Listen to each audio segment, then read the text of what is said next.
बावीस जान्युआरीના રોજ અયોધ્યા ખાતે ભગવાન રામના રામ મંદિરની પ્રતિષ્ઠા થવા જઈ રહી છે, પણ ભગવાન રામની કથા ગબ્બર ખાતે જોડાયેલી છે। વાત કરવામાં આવે તો પુરાણમાં પણ લખેલું છે કે ભગવાન રામે જ્યારે રાવણનો વધ કરવા માટે મા અંબા પાસે અજય બાણ માંગ્યું હતું, તે અજય બાણ અત્યારે જય ભોલે ગ્રુપના સભ્યો તેની પ્રતિકૃતિ લઈને ગબ્બર ખાતે પહોંચ્યા છે। તેમની સાથે વાત કરવાનો પ્રયાસ કરીશું। અજય બાણ લઈને આવ્યા છો, શું કહેશો અને તેની શું વિશેષતા છે? અમારું જય ભોલે ગ્રુપ અમદાવાદ જે છે તે ઘણા વર્ષોથી આ પ્રવૃત્તિમાં લાગેલા છે કે જે ધર્મની જાગૃતતા માટે જે કાર્ય કરી રહ્યા છીએ, તેમ અમે દરેક મંદિરોની અંદર અમે એક યુનિક ઘડિયાળ બનાવી અને દરેક જગ્યાએ જે માતાજી કે જે દેવનો જ્યાં આગળ વાસ હોય એમનો સમય અમે સ્થાપિત કર્યો કે ભાઈ કોઈ પણ જગ્યાએ કંપનીની ઘડિયાળ ના હોય, અંબાજી છે તો માં અંબાનો સમય હોય, એવી રીતે દ્વારકાધીશ છે તો દ્વારિકાના નાથનો સમય હોય, તો અમે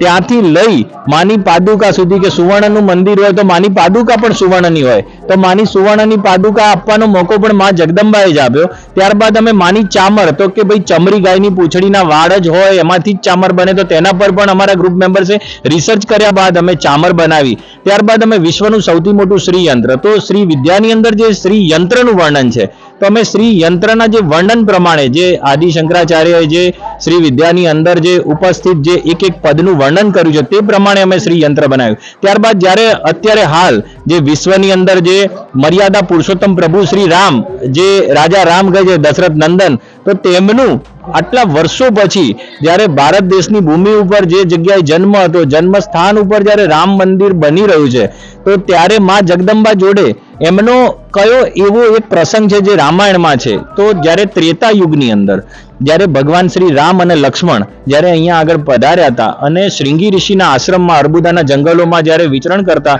તેમને શ્રીંગી ઋષિએ એવું જણાવેલ કે તમે માં જગદંબાની આરાધના કરો। માં જગદંબાની જ્યારે એમણે આરાધના કરી ત્યારે માં જગદંબા ત્યાં આગળ એ તરત જ પ્રસન્ન થયા અને તેમને અજય બાણ અર્પણ કર્યું। તો જે અજય બાણ અર્પણ કર્યું તેનાથી જ રામે રાવણનો વધ કરેલ।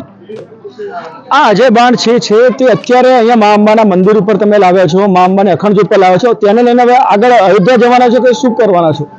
અત્યારે હાલ અહીંયા કલેક્ટર સાહેબ દ્વારા અમારે આ અજય બાણનું પૂજન છે, ત્યારબાદ અમે અમદાવાદ ખાતે ભક્તો માટે અમે દર્શનાર્થે ખુલ્લું રાખીશું, જે બધા દરેક ભક્તો ત્યાં દર્શન કરી શકે અને 10મી તારીખે અમે અયોધ્યા મંદિરની અંદર આ અર્પણ કરીશું।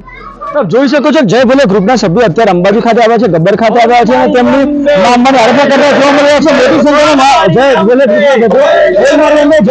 વાત કરી રહ્યા છે અને તે મા અંબાના મંદિરમાં અજય બાણ અર્પણ કરી રહ્યા છે અને જય ભોલે ગ્રુપ દ્વારા ઘણી બધી વસ્તુઓ મા અંબાને અર્પણ કરવામાં આવી છે અને આગળ પણ અર્પણ કરતા રહેશે। ત્યારે વાત કરવામાં આવે તો શક્તિપીઠ અંબાજી ખાતે હાલમાં જય ભોલે ગ્રુપના સભ્યો અત્યારે માતાજીની આરાધના કરતા જોવા મળી રહ્યા છે। ગુજરાત તક માટે શક્તિસિંહ રાજપૂતનો રિપોર્ટ।